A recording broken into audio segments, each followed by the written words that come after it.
नमस्कार साथियों, मैं मिंटू सिंह आपका स्वागत करता हूं विजन एकेडमी की ऑनलाइन क्लास में। देखिए, आज हम करने जा रहे हैं रूल्स ऑफ वर्ड स्ट्रेस। कल हमने ये किया था, कल की क्लास में हमने देखा था इसके पार्ट फर्स्ट में कि सिलेबल्स क्या होते हैं, वर्ड स्ट्रेस क्या है। आज हम करेंगे कि वर्ड स्ट्रेस लगाया कैसे जाता है, वर्ड्स पे स्ट्रेस कैसे लगाया जाता है, तो उसके कुछ रूल्स करेंगे। तो रूल्स सिलेबल वाइज करेंगे कि मोनोसिलेबिक वर्ड, डायसिलेबिक वर्ड और पॉलीसिलेबिक वर्ड, मतलब एक सिलेबल वाले वर्ड पे कहाँ लगेगा और कहाँ नहीं लगेगा। टू सिलेबल वाला वर्ड है तो उसमें कहाँ कैसे लगाना है, और पॉलीसिलेबिक है तो किस तरीके से लगेगा। तो सबसे पहले करते हैं हम मोनोसिलेबिक वर्ड पर स्ट्रेस कैसे लगाया जाता है। देखो, monosyllabic words are not stress if they are purely grammatical words like pronouns, preposition and articles। देखिए, जो वन सिलेबल वर्ड्स होते हैं, मोनो का मतलब वन ही है, एक सिलेबल वाले वर्ड्स हैं, उन पे स्ट्रेस नहीं लगाया जाता अगर वो क्या है, प्योरली ग्रामेटिकल वर्ड हैं। जैसे कि प्रोनाउंस हो गए, प्रीपोजिशंस हो गए, आर्टिकल्स हो गए। अब रूल को ऐसे मत याद कर लेना, इस तरीके से याद मत करना कि प्रोनाउन, प्रीपोजिशन और आर्टिकल पर स्ट्रेस ही नहीं लगता, ये गलत हो जाएगा। ऐसे रूल याद नहीं करना है कि प्रोनाउन, प्रीपोजिशन और आर्टिकल पर स्ट्रेस नहीं लगता है, ऐसा नहीं याद करना है। One syllabic pronoun, preposition and article, एक सिलेबल हो और प्रोनाउन, प्रीपोजिशन और आर्टिकल हो तो हम क्या करते हैं, स्ट्रेस नहीं लगाते हैं। जैसे कि प्रोनाउंस कौन कौन से, आई, मी, यू, ही, शी, माय भी हो सकता है, ठीक है। तो ये वन सिलेबलिक है। अगर मैं कहूं कि माई सेल्फ, ये वन सिलेब है तो ये प्रोनाउन, लेकिन ये वन सिलेबल नहीं है, इसलिए माई सेल्फ पर क्या है, लगेगा, माई सेल्फ पर स्ट्रेस लगेगा, ठीक है। और only one syllabic pronoun, preposition और आर्टिकल्स हैं तो नहीं लगेगा। Preposition to, for, at, from और बाय, इन पर स्ट्रेस नहीं लगता है क्योंकि इनमें एक ही सिलेबल है, ठीक है। जैसे एक प्रीपोजिशन है अमंग, बिटवीन, तो ये जो प्रीपोजिशन है इन पे स्ट्रेस लगता है क्योंकि इनमें दो सिलेबल है। तो याद रख लेना, आपको सिर्फ इतना ध्यान रखना है कि एक सिलेबल वाला प्रीपोजिशन हो, प्रोनाउन हो या आर्टिकल वेंदा हो तो आपने स्ट्रेस नहीं लगाना है सिंगल सिलेबल पर, ओके। सेकेंड रूल क्या कह रहा है, सेकेंड रूल है monosyllabic words are stressed if they are verbs, nouns, adjective and adverb। तो आपको क्या याद रखना है कि एक सिलेबल वाले अगर प्रोनाउन, प्रीपोजिशन और आर्टिकल हैं तो नहीं लगेगा, और वही अगर verbs, nouns, adjective and adverb हैं तो आप स्ट्रेस लगाएंगे, तब आप स्ट्रेस लगाएंगे क्योंकि एक ही सिलेबल है तो उसी सिलेबल पर लगेगा। जैसे कि टेक, लव, ईट, ट्रैक, ये सारे सिंगल सिलेबल वाले वर्ड हैं, एक सिलेबल वाले वर्ड हैं, तो सारे वर्ब्स हैं इसलिए इन पर स्ट्रेस लग जाएगा। नाउन्स हैं hurt, book, chair, pen, okay, तो इन पर भी लगेगा। एडजेक्टिव है गुड, ब्लू, ग्रीन, कोल्ड, और एडवर्ब्स हैं वेल, जस्ट, क्वाइट, नॉट। ये सारे सिंगल सिलेबलिक वर्ड हैं और वर्ब, नाउन, एडजेक्टिव और एडवर्ब के साथ तो आपने लगाना है, और प्रीपोजिशन, प्रोनाउन और आर्टिकल के साथ आपने नहीं लगाना है। तो ये रूल समझ आ गया होगा अच्छे से कि सिंगल सिलेबल पर भी स्ट्रेस लगता है, सिंगल सिलेबल वर्ड पर भी स्ट्रेस लगता है। ऐसा नहीं है कि सिंगल सिलेबल पर स्ट्रेस लगता ही नहीं है, सिंगल सिलेबल वर्ड पर स्ट्रेस लगता है। उसकी कंडीशन ये है कि वो वर्ब, नाउन, एडजेक्टिव या एडवर्ब है तब तो लगेगा, अगर प्रोनाउन, प्रीपोजिशन और आर्टिकल है तो नहीं लगेगा। ये देख सकते हो आप, जैसे फो लिखा हुआ है ना, फो, इस पे स्ट्रेस नहीं लगेगा। एक तो ये है सिंगल सिलेबल, ठीक है, और दूसरा ये क्या है, सिंगल सिलेबल है, और दूसरा ये क्या है, प्रीपोजिशन है, तो सिंगल सिलेबल प्रीपोजिशन पर नहीं लगेगा, ओके। और single syllable verb, noun, adjective, adverb पर लगेगा। इसका लीजिए आप स्क्रीनशॉट। नेक्स्ट रूल की तरफ चलते हैं।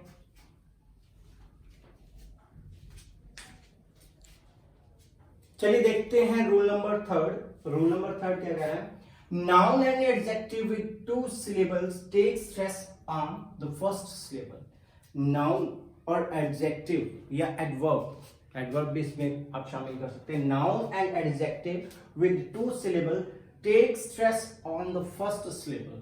देखिए यूजुअली लिख लेना, यूजुअली वर्ड, ओके, इससे आपको पता चल जाएगा कि अक्सर ऐसा होता है, सामान्य तौर पर ऐसा होता है कि नाउन और एडजेक्टिव जो है उसके फर्स्ट सिलेबल को ही स्ट्रेस देके बोलते हैं, सेकंड सिलेबल को स्ट्रेस नहीं दिया जाता, हल्का बोला जाता है। Noun and adjective with 2 syllable take stress on the first syllable. Example में आप देखिए, जैसे मैंने लिखा टेबल, तो इसकी साउंड बड़ी हल्की सी है, टेबल, तो इस सिलेबल की साउंड थोड़ी एम्फेसिस डाल के बोली जा रही है। अब देखिए ये 2 syllable हैं, ये मैंने बता ही दिया था, पहले आपको सिलेबल काउंट करने पड़ेंगे कि उसमें कितने हैं, उसके बाद ही आप रूल लगाना। 2 syllable है तो आप फर्स्ट पे लगाएंगे क्योंकि टेबल एक नाउन है। क्लेवर, तो ये क्या है, एडजेक्टिव है। क्लेवर एडजेक्टिव में 2 syllable है तो स्ट्रेस पहले पर। प्रेटी एडजेक्टिव है, प्रेटी और सीजर्स ये नाउन है, तो ये नाउन है, ये एडजेक्टिव है, ये एडजेक्टिव है और ये नाउन है। तो नाउन और एडजेक्टिव का जो फर्स्ट सिलेबल है उस पर स्ट्रेस लगाया हुआ है, मैंने कैपिटल में भी लिखा और स्ट्रेस भी लगाया, दोनों काम किए हैं इस तरीके से। ठीक है, एग्जाम में क्वेश्चन आएगा तो इस तरीके से आप टेबल लिखा होगा और उसका फोनेटिकली ट्रांसक्रिप्शन करके भी दिया हो सकता है और डायरेक्ट ऐसे भी लिखा हो सकता है कि कौन सा सही है। अब देखिए आपने ये ध्यान रखना है कि नाउन और एडजेक्टिव जो है तो उसका फर्स्ट सिलेबल स्ट्रेस होगा। Verb and preposition with 2 syllable take stress on the second syllable.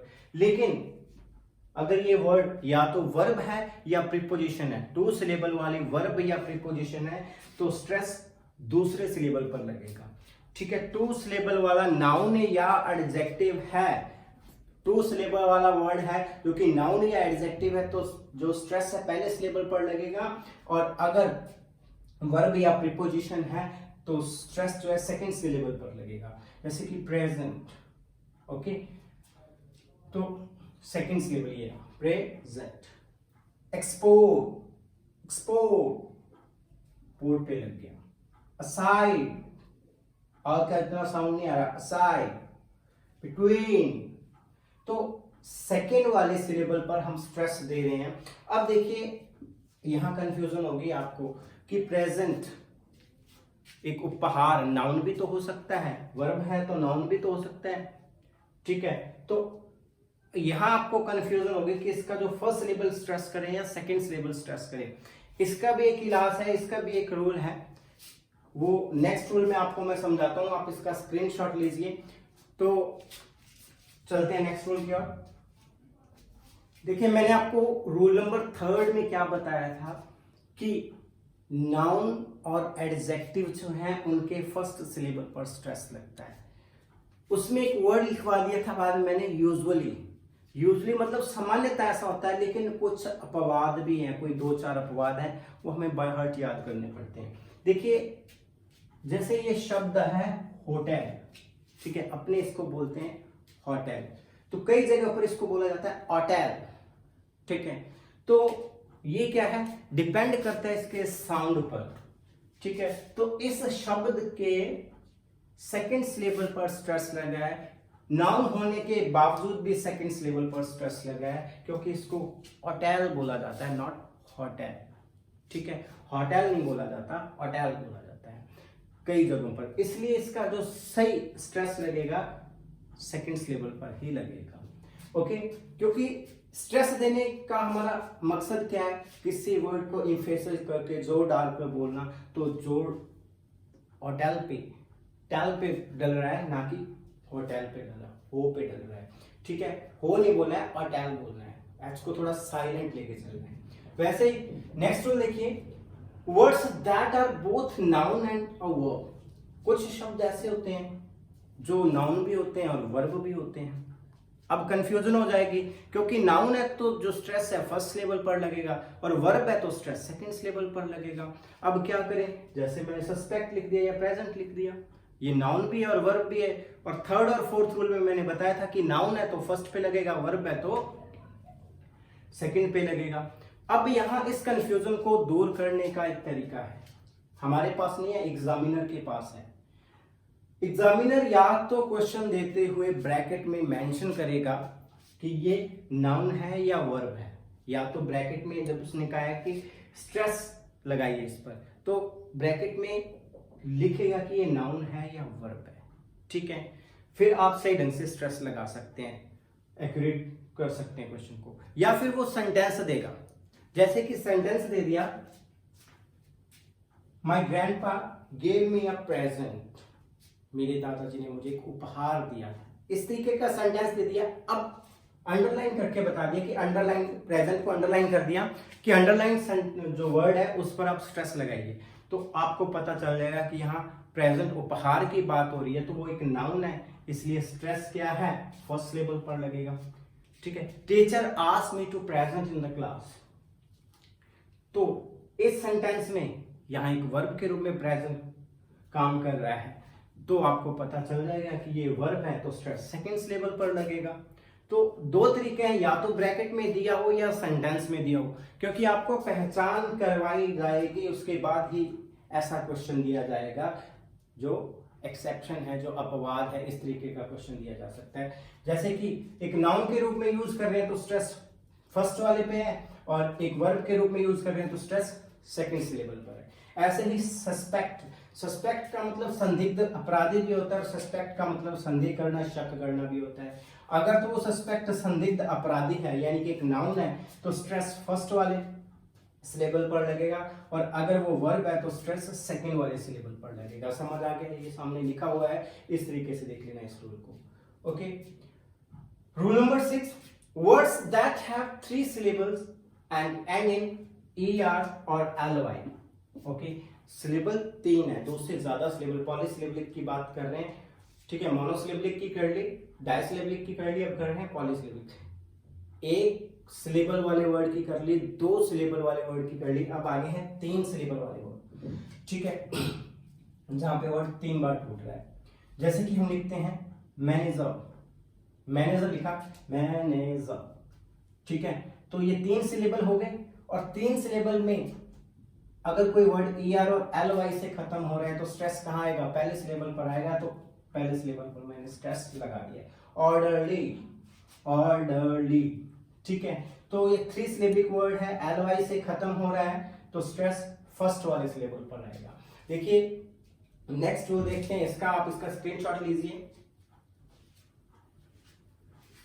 चलिए देखते हैं rule number 7, when a word ends in IC, SION और TION, ये तीनों सफिक्स हैं, इन सफिक्स से अगर कोई वर्ड कंप्लीट हो रहा है, खत्म हो रहा है, एंड हो रहा है, the stress is given on the second to the last level. तो आपने क्या करना है, ये देखना है कि ये वाले सफिक्स IC, SIN और TION लगा हुआ है, अगर इनसे कोई वर्ड एंड हो रहा है तो आप उसके टोटल सिलेबल्स काउंट करेंगे, लास्ट से काउंट करना शुरू करेंगे, और लास्ट से जो सेकंड लास्ट है, second to the last syllable, second last syllable पर आपका स्ट्रेस लग जाएगा, चाहे कितने भी वर्ड है, कितने भी सिलेबल्स हैं उसके अंदर, किसी वर्ड के अंदर कितने भी सिलेबल्स हैं, आपने स्ट्रेस जो है सेकंड लास्ट सिलेबल पर ही लगाना है, अगर वो इस सफिक्स से खत्म हो रहा है, IC, SIN और TION।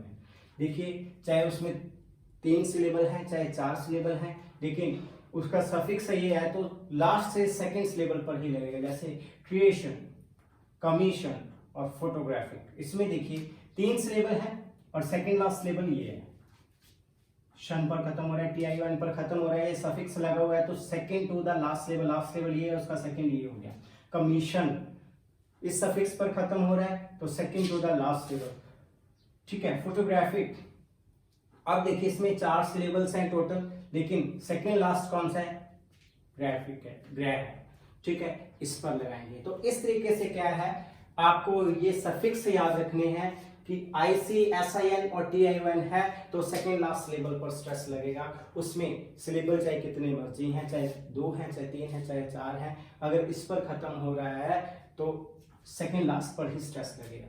नेक्स्ट रूल देखिए, words ending with CY, TY, PHY, GY and AR, ये भी सफिक्स हैं, अगर इन सफिक्स से वर्ड खत्म हो रहे हैं, often take stress third to the last syllable.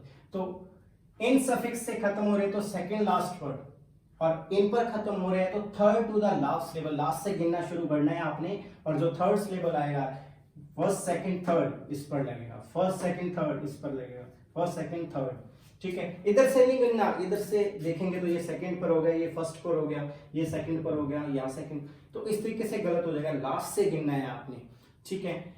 तो अगर वो इन सफिक्स से खत्म हो रहा है कोई वर्ड तो स्ट्रेस जो है third to the last level, last से गिनना शुरू करेंगे, जो थर्ड लेवल आएगा उस पे लगा देंगे। जैसे डेमोक्रेसी, ठीक है, डेमोक्रेसी, अब देखो फर्स्ट सेकंड और थर्ड यहाँ लग गया, फोटोग्राफी, ठीक है, तो यहाँ लग गया थर्ड पर, लॉजिकल फर्स्ट सेकंड और थर्ड पर लग गया लास्ट से, ठीक है, साइकोलॉजी, ठीक है, तो थर्ड लेवल पर लग जाएगा।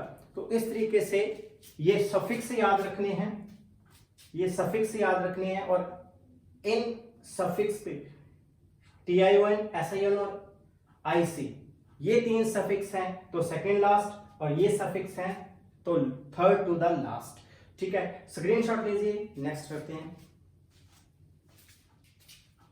चलिए देखते हैं वर्ड स्ट्रेस का रूल नंबर 9। रूल नंबर 9 क्या कह रहा है, compound noun take stress on the first noun. देखो कंपाउंड नाउन क्या होता है, जो दो नाउन से मिलकर एक तीसरा नाउन बनता है, एक नया नाउन बनता है, उसको हम कंपाउंड नाउन बोल देते हैं। जैसे टूथ और पेस्ट, दो अलग अलग नाउन है, इनसे मिलकर टूथपेस्ट बना है, ठीक है, तो ये कंपाउंड नाउन है। और कंपाउंड नाउन में जो पहला नाउन होता है स्ट्रेस उस पर लगता है, ठीक है। कंपाउंड नाउन में जो पहला नाउन होता है स्ट्रेस उस पर लगता है, जैसे टूथ पर लगेगा, ओके। कीबोर्ड, कीबोर्ड में की पर लगेगा, ठीक है, क्योंकि ये कंपाउंड नाउन है, और कंपाउंड नाउन में जो स्ट्रेस है पहले आता है। वैसे भी याद है आपको कि नाउन में स्ट्रेस पहले आता है, नाउन चाहे कंपाउंड है तो भी पहले वाले नाउन पर आएगा स्ट्रेस, ठीक है। कंपाउंड एडजेक्टिव एंड वर्ब, जो भी कंपाउंड एडजेक्टिव और वर्ब है उनमें the stress is given on the second word, चाहे तो वो एडजेक्टिव है चाहे वो वर्ब है। कंपाउंड एडजेक्टिव है या कंपाउंड वर्ब है, दोनों में जो स्ट्रेस आएगा सेकेंड वर्ड पर आएगा, ठीक है। जैसे ओल्ड फैशन, दो वर्ड है, ओल्ड फैशन, ठीक है, तो ये कंपाउंड एडजेक्टिव है, ये कंपाउंड एडजेक्टिव है, और ये कंपाउंड वर्ब है, दो वर्ब से मिलकर बनी है कंपाउंड, ठीक है। अंडरस्टैंड ये वर्ब है। देखिए ओल्ड फैशन में सेकेंड वर्ड कौन सा है, फैशन, तो स्ट्रेस कहाँ है, फैशन पर। अंडरस्टैंड में सेकेंड वर्ड स्टैंड, तो स्ट्रेस कहाँ दिया है हमने, स्टैंड पे दिया। ये बहुत ही सिंपल रूल है, इसमें ज्यादा मुश्किल नहीं है। आपको ये याद रखना है कि कंपाउंड नाउन है तो स्ट्रेस पहले वाले वर्ड पे आएगा, और कंपाउंड एडजेक्टिव या कंपाउंड वर्ब है तो जो स्ट्रेस है सेकेंड वाले वर्ड पे आएगा। इसमें सिर्फ इतना ही ध्यान रखना है आपको। रिफ्लेक्सिव प्रोनाउन जितने भी होते हैं उनके बीच में आता है स्ट्रेस, जैसे माई सेल्फ, माई और सेल्फ के बीच में आएगा, योर सेल्फ, योर और सेल्फ के बीच में आएगा, देम सेल्व्स, देम और सेल्फ के बीच में आएगा। तो स्ट्रेस इन दो के बीच में आता है, यहाँ पर आता है, ठीक है। तो रिफ्लेक्सिव प्रोनाउन कोई भी आ जाए, my self, your self, them self, तो रिफ्लेक्सिव प्रोनाउन के बिल्कुल बीच में ही आता है, ठीक है। तो ये थे स्ट्रेस के 11 रूल। उम्मीद है आपको समझ आए होंगे। इनको इसी तरीके से आप याद कर लेना, आपका क्वेश्चन बिल्कुल सही हो जाएगा। Thank you very much for giving your precious time. मिलते हैं नेक्स्ट टॉपिक के साथ नेक्स्ट क्लास में।